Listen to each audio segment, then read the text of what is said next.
Good morning, ladies and gentlemen. It is my pleasure to moderate this first session. Our speaker is Professor Ida of University of Tokyo, and discussant is Professor Zhou Chun of Zhejiang University. I'm really excited about this session because Professor Ida has come up with a fascinating paper, which deals with lots of issues, which we can, discuss on the whole day. But we only have 45 minutes, and my primary task as moderator is to start on time and end on time, which is a challenge. So I'll immediately turn the microphone to Professor Ida, please. Just one comment I should have mentioned. This is being recorded and will also go up on ECGI. So just be sure in the question period and everything to speak into the microphones because it will all appear on the ECGI page and also the ACLF page. Okay, so thank you very much for a kind introduction. I'm Hirose Ida from University of Tokyo, and it's a tremendous honor for me to make presentation before such distinguished colleagues. And I want to express my sincere appreciation for organizing this second conference of ACLF, and special thanks goes to colleagues of the Chulalongkorn University. So today, I'd like to talk about the corporate governance, Japanese corporate law and securities regulations' unique approach to M&A. So my talk would focus, I have 4 questions, but I would like to focus on the first 2 questions because due to the time limitation. So the first question is whether the principle of shareholders' intent consistent with the corporate value standard. I would explain these 2 ideas. And the second would be whether it is reasonable for Japanese law to generally permit partial tender offers. So regarding the first question, the 2 concepts, corporate value standard and principle of shareholders' intent, are 2 key ideas of recent Japanese M&A law, which case laws created. So when we discuss M&A in Japan, we always start with how Japanese law uses the corporate value standard to evaluate whether M&A is desirable or not. So, for example, hostile takeover is desirable if and only if it increases the corporate value. And for example, a merger with conflict of interest, such as management buyout, is desirable if and only if it increases the corporate value. So corporate value comes first. So also, case law has developed the legal principle of shareholders' intent or shareholders' will or something intent in poison pill cases. So if the target company receives the shareholders' meeting's approval to trigger the poison pills, triggering the pill would highly likely be allowed by the court.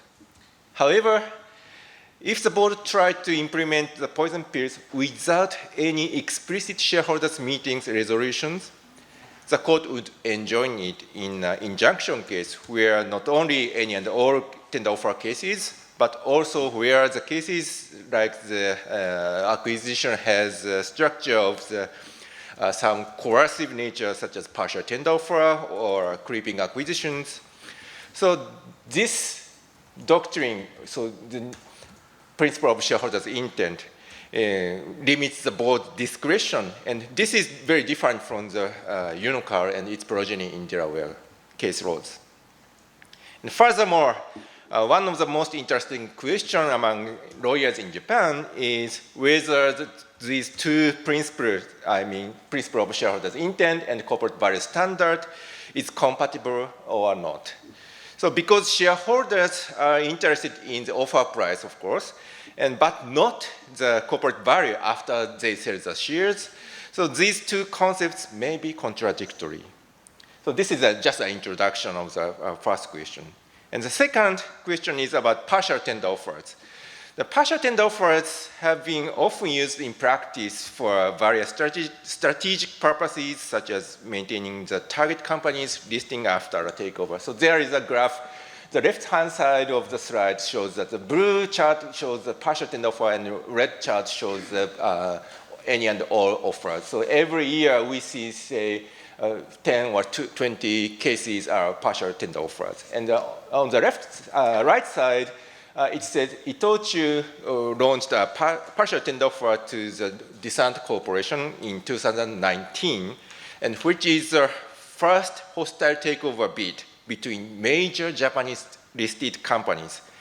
And it was structured as a partial takeover bid, setting the upper limit of at the level of 40%. So Itochu purchased 40% of the shares and get the control and kept the target still listed for many years. And recently, they made the cash-out merger.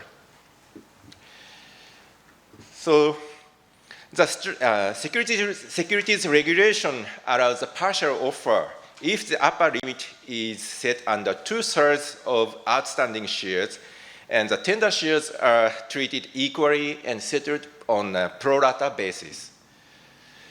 And of course, Japan has its own unique mandatory bid rule, which sounds the same as the mandatory bid rule in the UK or the EU takeover directive, but it's completely different from them because the Japanese rule just mandates the buyer when crossing 30% voting rights or increase more than 30%, to launch a tender offer, which can be either an any and all offer or either a partial tender offer. So then the question might be, one can argue that a partial offer should be prohibited in general in order to protect minority shareholders by giving them exit rights, just like the EU directive. So thus, the second question is interesting to us. So coming back to the first question, let me start with give you just a brief example of the recent takeover bid against Fujisoft Corporation, which was listed in Tokyo Stock Exchange, and but there are two United States-based PE funds, KKR and Bain Capital. So the target company decided to accept the KKR offer to going private, despite another buyer, Bain Capital, offering higher prices at some multiple points during the bidding process. The target company's board consistently recommended the KKR offer. So this raises the following question. Does the target company's board violate their duties by favoring a lower offer? And under the Japanese law, the answer would be no. A target may choose an offer who is expected to increase corporate value more, even at a lower offer price. So what's crucial here is the corporate value standard, which evaluates M&A transaction based on their potential to enhance corporate value rather than solely on the offer price.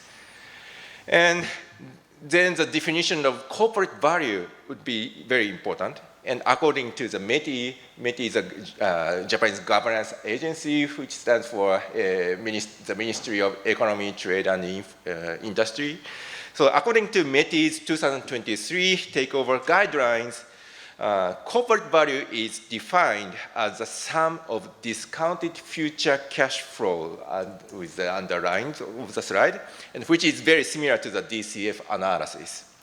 So this guideline was prepared by a study group chaired by Professor Hideki Kanda, Professor Emeritus at the University of Tokyo.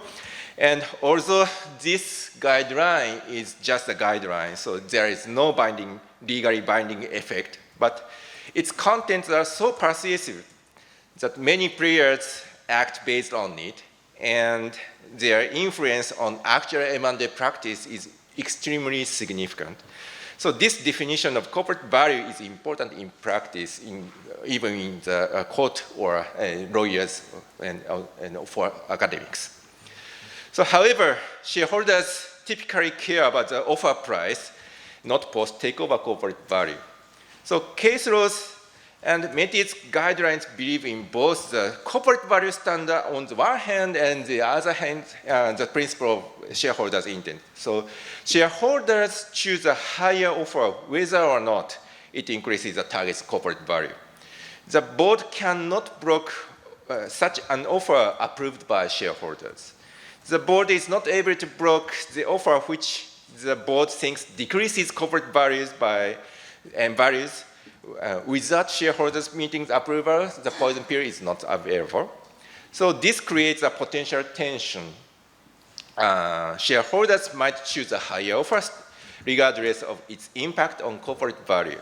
So the question is, how do we reconcile these two concepts? And in many cases, theoretically speaking, they naturally align, so there is no problem in usual cases. So when a buyer can create greater synergies, for example, they can offer a higher price. So suppose that Radar A can increase company value by 100, and Radar B can only increase 50, then Radar A can offer more, of course, and shareholders will choose A. So in these cases, we have no problem at all. But theoretically speaking, inconsistencies can arise. So an inefficient bidder, which means it decreases the corporate value or increases the corporate value, but very small one. So an inefficient bidder might offer higher prices due to overconfidence or competitive motivations or exploiting shareholders' interest from, exploiting the employees and from getting money from them, then move to the shareholders. So in such cases, the best acquisition price offerer does not coincide with maximizing corporate value offer. And so in summing this argument, so Japanese law is currently taking the following approach by combining both principles. So first, directors may make their decision for or against a takeover based on corporate value standard, but cannot prevent shareholders from accepting offers in their interests. So this combination is not the best solution because of possible cases where the best offer price takeover does not coincide with maximizing the corporate value. However, allowing defensive measures to be triggered solely on the board's discretion merely because such cases might exist would result in a greater inefficiency due to the conflict of interest. So one may wonder that if we take the principle of shareholders' intent as given, we should abandon the corporate value standard. However, this is not my case. We should keep the corporate value standard in designing legal system on M&A. So one reason is that the corporate value standard is more objective than the standard including non-testable values such as corporate culture or values for corporate community or something. And another reason is that the corporate value standard is better than the offer price standards. So suppose that we throw away the corporate value standard and take the offer price standard instead. So under that criteria, higher price, the higher the offer price, then the more desirable the takeover is. But higher price is just detrimental to the buyers to the same extent as it benefits the target company's shareholders, and it does not increase the social net benefit. So just high price means that money is moved from one pocket to the another pocket, so it increases nothing. So thus, corporate value standard is better, even if we have some inconsistency of the principle of corporate value and the principle of shareholders' intent. So in addition, if we allow the partial offers in general, focusing on just the offer price is not enough because shareholders would receive a mixture of offer price of the partial tender offer and plus corporate value after partial tender offer. So let me move on to the second issue, partial offers. So in Japan, recently the tender offer rule was revised, but it didn't change the rules on partial offers. So I would like to skip this slide. So under the reform process of the reform, the Financial System Council of Japan's FSA examined potential benefits of the UK and EU directive approach, and they have clear regulatory purposes and strong protection for minority shareholders. So the mandatory bid rule is generally legitimized that it protects the minority shareholders by giving the exit rights upon the change of the control. However, the FSA concluded that immediate shift to a European-style rule wasn't warranted. So in that discussion, the key question was whether partial offers should be allowed or prohibited in general. And partial takeover bid has both pros and cons. So advantages are it reduces buyers' cost of finance, it enables a target company to keep listed after a takeover, and it gives a real due diligence chance for a hostile takeover bidder. And disadvantages are that inefficient takeovers might happen through coercive nature of partial tender offers, and it may harm minority shareholders without giving them the exit rights. So because both are possible, I have just very briefly examined the data on partial tender offers. And the data shows they generally benefit shareholders and do not harm corporate value in general speaking. So average premium of 25% over the pre-offer market price in pro-rata settled cases of the partial offers, and positive market adjusted returns over 1 to 3 years following partial offers, and it improved corporate performance after partial tender offers as measured by ROE and ROA. So while there are legitimate concerns about inefficient takeovers or harm to minority shareholders, the evidence doesn't justify prohibiting partial offers in general. Of course, there are good case and bad case. So a case-by-case approach, such as relying on poison pills or requiring shareholders meetings approval of partial tender offers would be more appropriate than blanket prohibition. So this is my argument on the second question, and I have a very few words on activism and sustainability. So Japan's M&A framework has implications for both shareholder activism and sustainability. Anti-activist peers triggering at lower thresholds, such as 5% or 10%, will not be available in Japan. So it is because courts permit poison pills only if a buyer would damage corporate value after gaining control. And merely acquiring a 10% stake and making proposals by the activists, it doesn't constitute proof of potential damage to the corporate value. And regarding sustainability, environmental and social factors are evaluated solely through their impact on corporate value. So both cannot use defensive measures to protect stakeholder interests separate from shareholders' interests. So sustainability practices can only be protected if shareholders support them.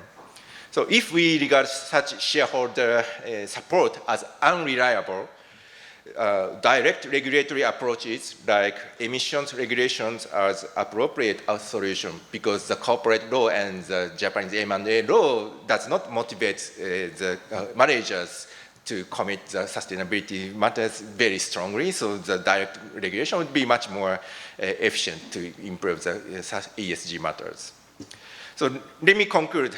Japanese M&A law follows a rational third path, distinct from both the US and the UK-EU approaches, and it sensibly combines the corporate value standard with the principle of shareholders' intent, and it reasonably permits partial tender offers, and this balanced approach allows Japan to foster an active M&A market. Thank you very much for your listening. Thank you. Yeah. Professor Ida, thank you very much for your very informative presentation. And Professor Zhou?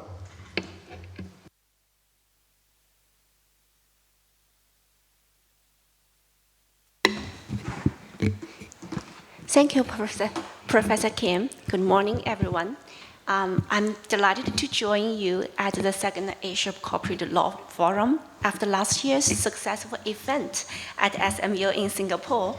It's really a great joy to see familiar faces and meet you colleagues here at Chulalongkorn. And also, I'd like to thank to the organizers for inviting me to comment on Professor Ida's excellent paper.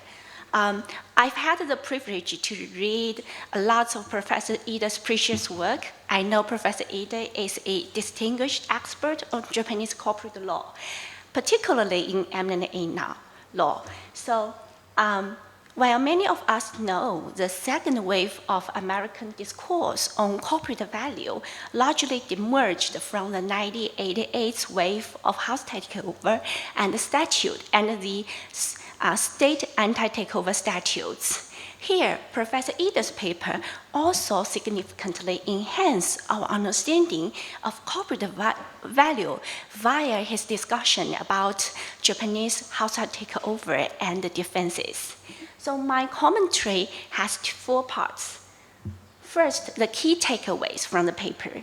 Second, the contribution this paper made to comparative corporate law. Third, I'd like to provide some reflections from China's perspective. And last, the questions for future research. First, Professor Ida expertly analyzed two fundamental questions in takeover law. First, what is the standard to evaluate household takeover and the defensive measures? Second, who gets to make the decision? So from his perspective, Japan takes a very unique position. The takeover guidelines adopt a corporate value standard, sum of DCF value, independent from the acquisition price or immediate shareholder interest. The fact whether a bid would increase the company's value should be within the knowledge of the management. Meanwhile, Japanese courts maintain a strong presumption against board-installed poison pills.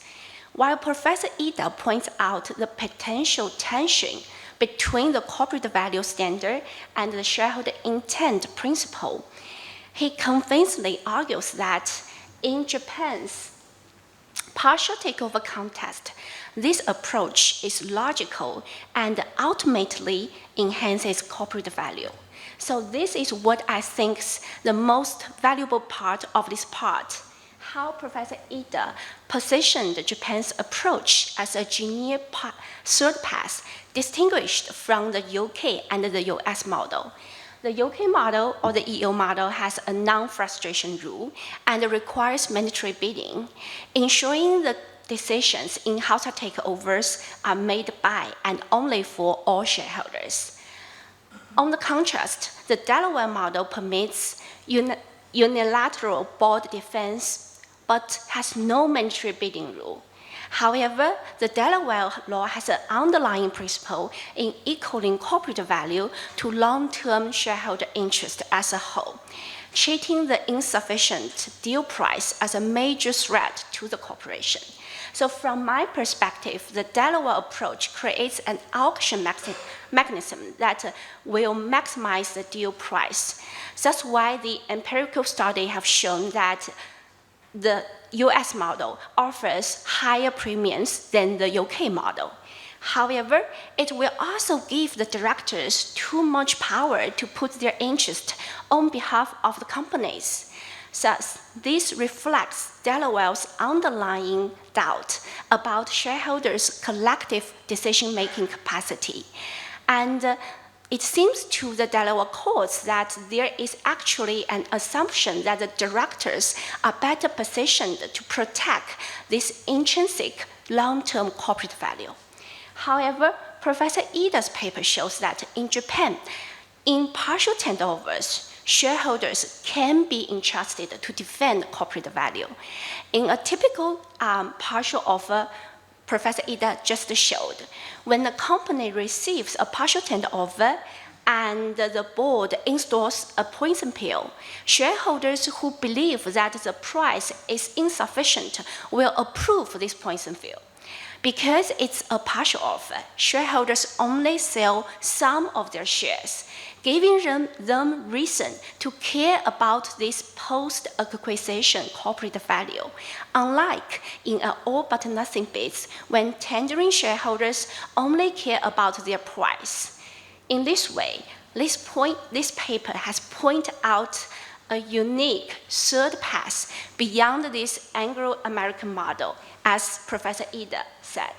So I have noticed that there are actually some very interesting parallels and contrasts from the experience of China.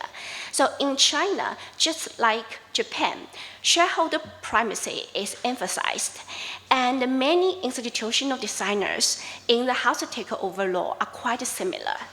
Here are some key features of China's legal system. So it also includes the limited mandatory bidding rule, where this rule only applies to acquisition of control in secondary market. And this rule are actually expanded by the CSRC, the regulator, every now and then. And the regulations also permits acquiring stakes larger than 5%, i.e. the partial offers are allowed in China. Second, China has a very rigid non-frustration rule, shareholder primacy in decision-making, and China's courts' doubt on the management to harm the interest of all shareholders make there very little room for any shock appellant charter modification, and any new insurance of the listed companies in China requires an ex-nate approval by the CSRC, which actually eliminates any room for the poison pill as a defensive option.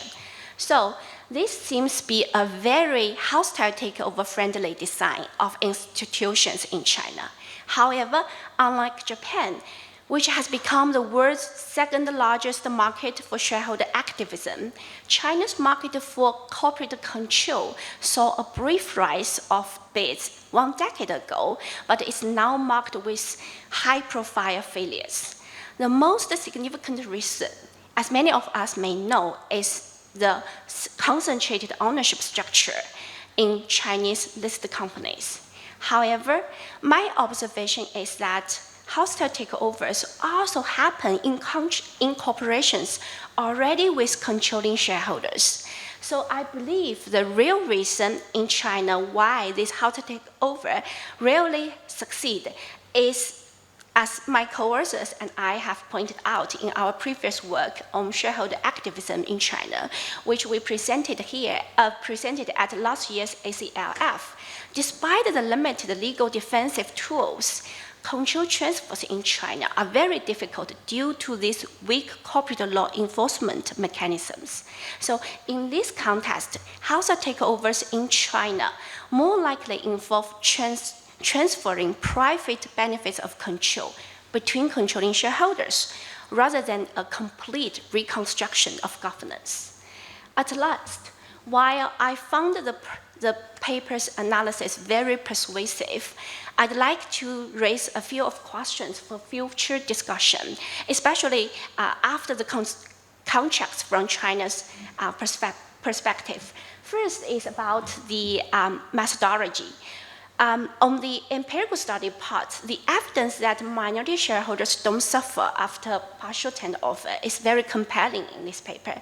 However, maybe the analysis will be strengthened by comparing these outcomes with a control group of full tender offers.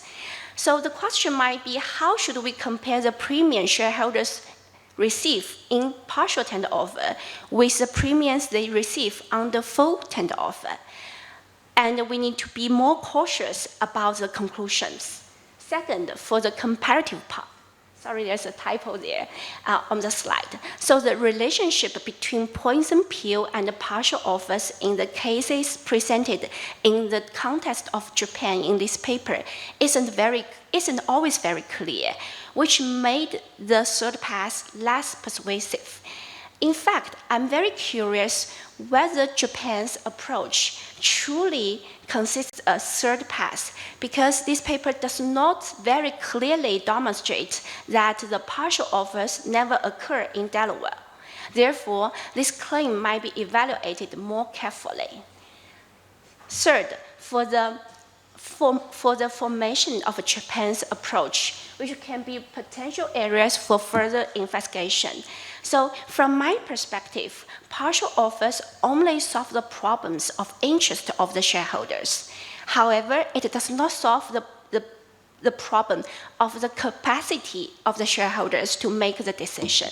So are there any specific other institutional facts enable Japan's approach to achieve this workable balance? Third, I wonder if Japan's story might offer some valuable insights from the emerging economies seeking to develop corporate governance framework suited to their particular institutional environments. So my question is Delaware's approach emphasizing this board-centric in decision-making with maintaining shareholder primacy in corporate value more universal or more locally specific? So which is actually the unique path, Delaware or Japan? So that's all for my comments. Thank you for your attention, and I welcome any feedback, corrections, and viewpoints. Thank you. Thank you very much for your excellent comments, Professor Zhou. Professor Ida, would you like to respond? Sure. So thank you very much for a very clear question and outlines, and I'm really appreciate your presentation, comment. So starting off with the first questions, yes, I agree that it's not easy to compare the partial offers premium to the full takeovers premium. And what I wanted to do in my paper was to rebut the argument that, hey, partial tender offers damages the minority shareholders, so then we should move to the say, free partial tender offers world to the UK style or European style. So what I wanted to say is that just to rebut that point. So, but actually you pointed out very good point, and also I would like to examine the real effect. Of course, the question whether the partial tender offers or is really good or bad things to compare to the full takeover is very interesting and important question. So, yeah, it's very. I want to commit to study this question, and secondly.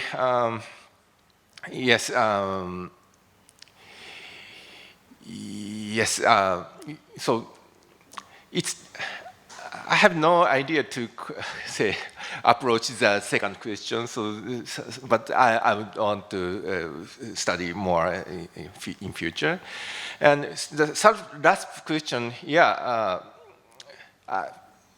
I'm not sure which is unique, but the real question, what I wanted to focus is not how unique Japan is, but I want to discuss that the Japanese way is rational and to some extent, and even if there are lots of difference between Delaware and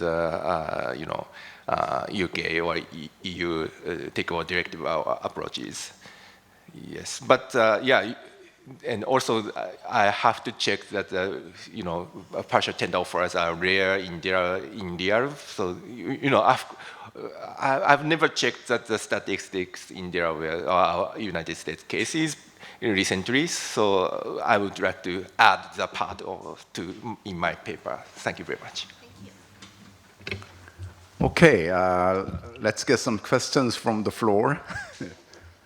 We have about 10 minutes, so please ask a brief question. questions. So you are saying that if the director accept offer at the lower price, it will be okay under Japanese law, right? So they can show that financial advisor has approved and show the cash flow, discount cash flow, that might be a better value for the company. But my question is, if I'm not sure if you think about the other way around, if the director accept the higher price, do they also have to show the evidence that they have the corporate values? Do they need evidence of the financial advisor the same way that the lower price offer as well? Thank you. Yes, thank you. Thank you very much for an excellent question. And I've never seen that the courts, the similar situation has happened in the court case.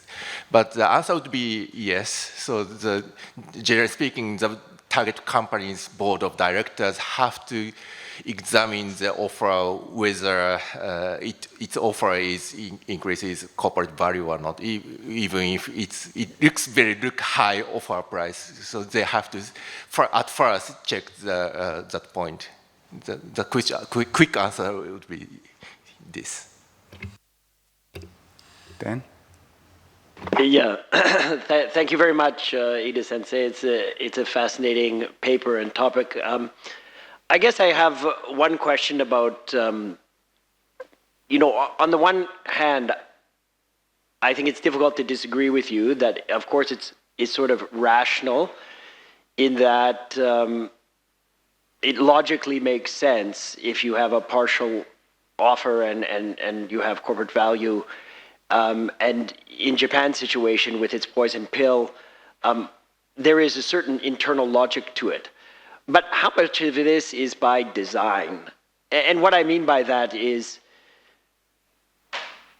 Japan couldn't, I don't think, adopt a UK-style mandatory bid because it has a history of, and jurisprudence related to I even hesitate to call it a poison pill, but a defensive measure, right? So it was sort of hamstrung from the beginning, right? You're in this context where you already have defensive measures established, and it would be very odd in that context to allow a full UK-style mandatory bid. And from a comparative perspective, and this is basically just drawing on the work of Umakan Veritil and Wan Wai in their comparative project, which I was involved in as well.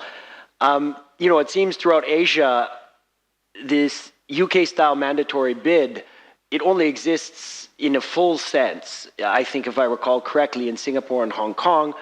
I mean, in those jurisdictions, they're entirely controlled jurisdictions, right? And so I guess the question I'm asking is, yes, there is maybe an internal logic because of where Japan is at now.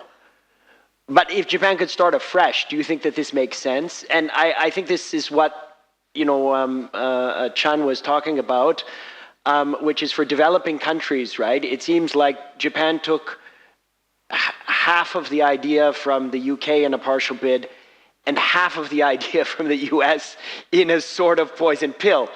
And now it's like a bit of a Frankenstein creation, yeah, and you have to deal with it. But does that really just because, of course, you have brilliant people like Kanda Sensei who have to now figure this out. But if you were to start afresh, would you actually go down this so-called third path? Or is this just because Japan sort of adopted a bit of the UK, adopted a bit of the US, and now it has to figure it out? Yes.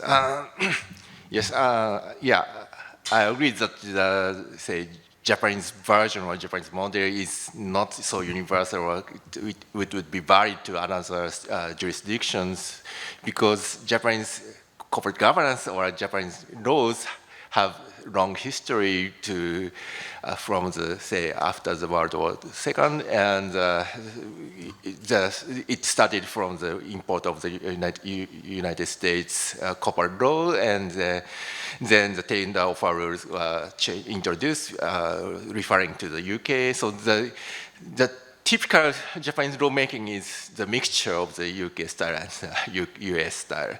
And in this field, I mean, the corporate takeovers, laws, areas, who writes the rule is one question, and there is no one key person who writes down the rules. So judges make the rules, and academics contribute to the discussion, but the lawmakers think differently. So it's the current situation of Japanese takeover law is very structured by happen. Yeah, so, but yes, but recently efforts are paid to reorganize the patchwork areas to organize this and consistently make it systemically reasonable system. So I'm not arguing that Japan is good example for other countries, but the current given the Japan's current situation, it's good, not so bad. That's my argument. Thank you. Okay, Professor Chung and Professor Hill. I think we have only 2 questions. I mean, we have time for 2 questions. Okay. Thank you so much, Hidefusa, for the excellent and very fascinating presentation. I really like that. And I think that despite the uniqueness of Japan, this can be a good example for Korea. Maybe I'm saying against what just Dan mentioned. The reason being is that we are in the process of discussing to adopt mandatory takeover bid in Korea, but there's a strong resistance from buyers such as like private equity firms, for example, on full mandatory takeover bid. So the proposal from the government 2 years ago was about partial tender offer, which is if you acquire like 25%, you is required to acquire up to half of the shares. That's what's happening in Korea. So I think the Japanese example could be a very good sample for Korea. One question I have might be a little bit theoretical. So if I understand correctly, in Delaware, they only care about the shareholder value, and they give a broad discretion on the board to decide whether to block the deal or not. And in EU or UK, if you have a full mandatory takeover bid, it is difficult for a looter to extract private benefit from the minority shareholders. So in EU and UK, maybe the minority shareholders, they are already protected by the mandatory takeover bid without big intervention by the board. So I think that makes sense so far. But in Japan, you look at shareholders, but also employees and other stakeholders. That's something that I understand from your corporate value standard. And as you said, shareholder cannot play a role. And since you don't have a full tender for bid, you only have partial bid, then maybe the board needs to take care of the minority shareholders as well as the creditors in your world, right? So is this something that is shared among the academics and the judges about that the board needs to take both interest in deciding to make a poison pill or not? So that's my question. Why don't we get Professor Hill's question and then let you respond? Mine is more a comment.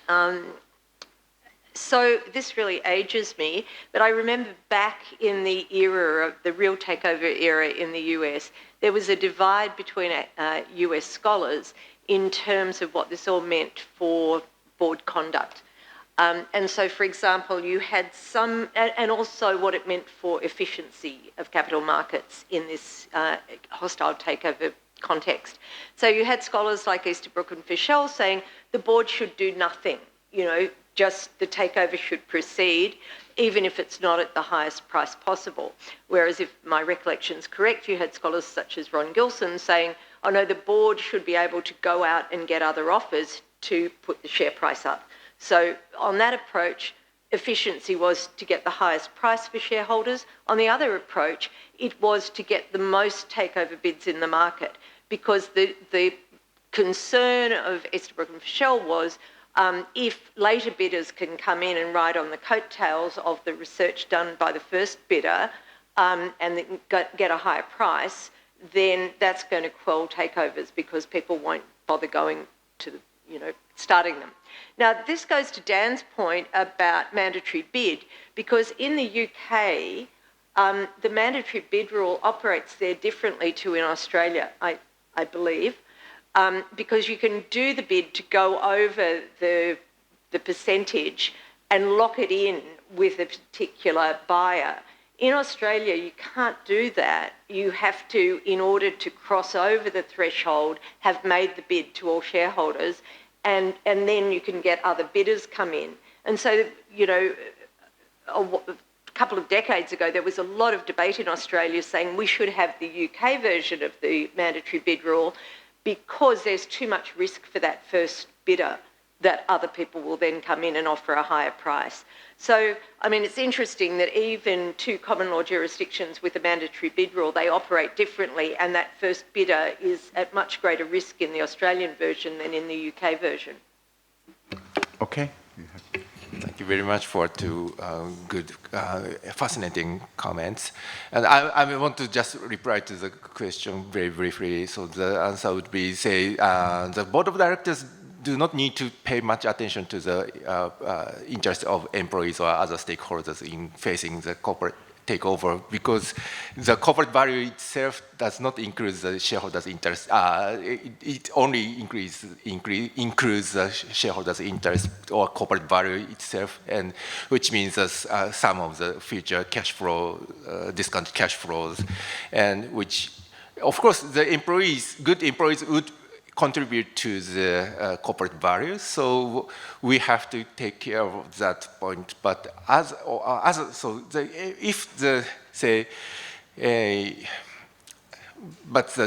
keeping the employment itself is not considered under the Japanese company M&A laws currently. So that would be my answer to John's question. Okay, this concludes our session. Why don't we give them a round of applause?